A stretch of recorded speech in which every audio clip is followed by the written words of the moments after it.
அனைவருக்கும் துர்காதேவி சரணம் YouTube channel சார்பாக அன்பான வணக்கங்கள். நாம இன்னைக்கு நம்ம பதிவுல என்ன பார்க்க போறோம் அப்படின்னு பாத்தீங்கன்னா, நம்ம வீட்டு நிலைவாசலில் இந்த தண்ணீரை தெளித்தால் மகாலட்சுமியின் வருகை எப்போதுமே நம் வீட்டிற்குள் இருக்கும் என்ற தலைப்புல நம்ம பார்க்க இருக்கிறோம். பதிவுக்குள்ள போறதுக்கு முன்னாடி நம்ம துர்காதேவி சரணம் சேனலை சப்ஸ்கிரைப் பண்ணாம பாக்குறவங்க ஒரு லைக் பண்ணி சப்ஸ்கிரைப் பண்ணிக்கோங்க. பெரும்பாலுமே எல்லோருமே நாம நினைக்கக்கூடியதுதான், மகாலட்சுமியின் கடைக்கண்ணானது பார்வையானது நம் வீட்டின் மேலே விழாதா, நம்முடைய பண கஷ்டம் தீராதா, நம்ம வீட்டில் ஐஸ்வர்யம் கடாட்சம் நிலையாக தங்காதா என்று நாம பலரும் ஏங்கிக் கொண்டிருப்பவங்க எத்தனையோ பேர் இருக்கிறாங்க.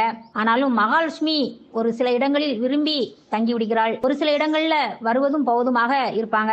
ஒரு சில இடங்கள்ல மகாலட்சுமியின் வாசமே இருக்காதுங்க. புரிகிறதா உங்களுக்கு நாங்க சொல்றது? சில பேர் நிரந்தரமாக பரம்பரையாகவே பணக்காரர்களாகவே இருக்கிறாங்க. ஒரு சில பேர் பணம் இல்லாமல் சில நாள் கஷ்டப்படுவாங்க. சில நாள் கையில பணம் இருக்கும், ஆனா சந்தோஷமாக இருப்பாங்க. ஒரு சில பேர் காலம் முழுவதுமே கஷ்டப்பட வேண்டிய சூழ்நிலை இருக்குங்க. இதெல்லாமே எதற்காக இந்த பாரபட்சம் என்று பாத்தீங்கன்னா, எதனால இந்த உலகத்துல ஒவ்வொருவருக்கும் ஒவ்வொரு மாதிரியான விதி விதிக்கப்பட்டிருக்குது என்று நம்ம பார்ப்போமா? அதாவது காரணம் இல்லாம எந்த ஒரு காரியமும் நடக்காதுங்க. மகாலட்சுமி ஒரு இடத்துல வாசம் செய்யவில்லை என்றாலே அந்த இடத்தில் ஏதோ ஒன்று சரியில்லை என்றுதான் அர்த்தங்க. உங்களுடைய வீட்டிலும் எது சரியில்லை என்பதை நீங்க கவனமாக கவனிங்க. அதை சரி செய்து விட்டாலே மகாலட்சுமி தானாக உங்க வீட்டிற்கு வரப்போகின்றாள். அவ்வளவுதாங்க. பொதுவாகவே மகாலட்சுமி தாயாருக்கு பிடிக்காத ஒரு விஷயம் என்னன்னு பாத்தீங்கன்னா, அது சோம்பேறித்தனங்க.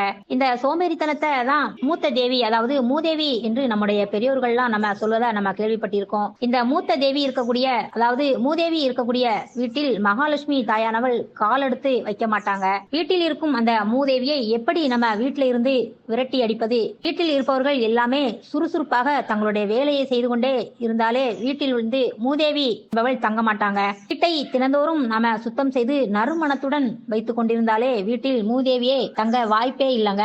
அதனால நாம தினமுமே இரவு தூங்க செல்வதற்கு முன்பாக ஒரு சின்ன சொம்பில் குடிக்கின்ற நல்ல தண்ணீரை ஊற்றி அதுல மஞ்சள் பொடி ஒரு சிட்டிகை போட்டு அதுல 2 கிராம்பு அதை நச்சி போட்டு கலந்து வைத்து விடுங்க.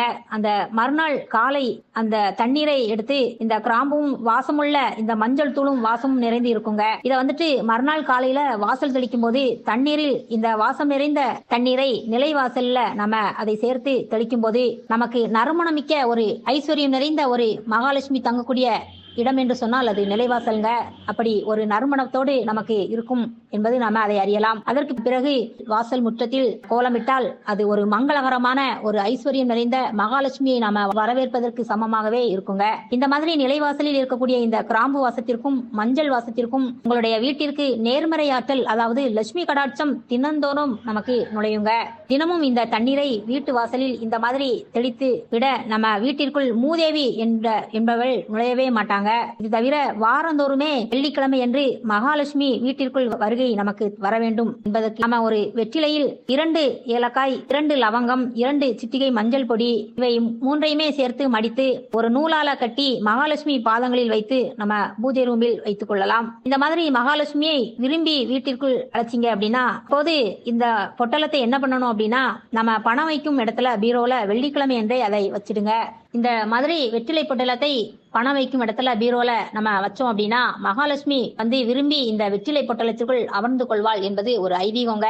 இப்படி வாரம் ஒரு முறை இந்த பழைய பொட்டலத்தை மாற்றினாலே போதுங்க. அதாவது வாரம் வாரம் வெள்ளிக்கிழமை இந்த மாதிரி புதியதாக மீண்டும் எல்லா பொருட்களையுமே வைத்து வெற்றிலை பொட்டலத்தை தயார் செய்து நம்ம பணம் வைக்கும் இடத்துல வைச்சோம் அப்படின்னா நமக்கு மகாலட்சுமி என்பவள் நமக்கு நிரந்தரமாக வாசம் செய்து நமக்கு செல்வ செழிப்பை அதிகமாக தந்து நிம்மதியாகவும் மகிழ்ச்சியாகவும் இருப்பதற்கு நமக்கு வழி செய்வாள் என்பது ஒரு நம்பிக்கைங்க. இந்த மாதிரி இந்த 2 விஷயங்களை நாம தினந்தோறுமே அதை பின்பற்றி வந்தாலே வீட்டில் மகாலட்சுமி கடாட்சம் நிலையாகவே நிரந்தரமாகவே இருக்கும் என்பது சந்தேகமே இல்லைங்க. மகாலட்சுமியின் கடைக்கண் பார்வை நம்மேல் விழும். இது எல்லாவற்றையும் விட இன்னொரு முக்கியமான விஷயம், நீங்க சோம்பேறித்தனத்தோட இருக்கக்கூடாதுங்க. எப்போதுமே சுறுசுறுப்போடு வேலை செய்து கொண்டே இருக்கணுங்க. பணம் சம்பாதிக்க முயற்சிகளை மேற்கொள்ளுங்க என்பது ஒரு குறிப்பிடத்தக்க ஒரு முக்கியமான ஒரு விஷயமாகும். இப்படி நீங்க இந்த முயற்சியோடு இந்த ஆன்மீக பரிகாரத்தை நீங்க செய்தீங்க அப்படின்னா உங்களுக்கு பல மடங்கு வெற்றியை தரும் என்பது ஒரு ஐதீகங்க. சகோதர சகோதரிகளே, இந்த பதிவு உங்களுக்கு பயனுள்ளதாக இருப்பின் உங்க நண்பர்களுக்கும் உங்க உறவினர்களுக்குமே ஷேர் பண்ணுங்க. மீண்டும் அடுத்து ஒரு நல்ல தகவலுடன் சந்திக்கும் வரை உங்கள் சகோதரியான துர்காதேவி சரணம்.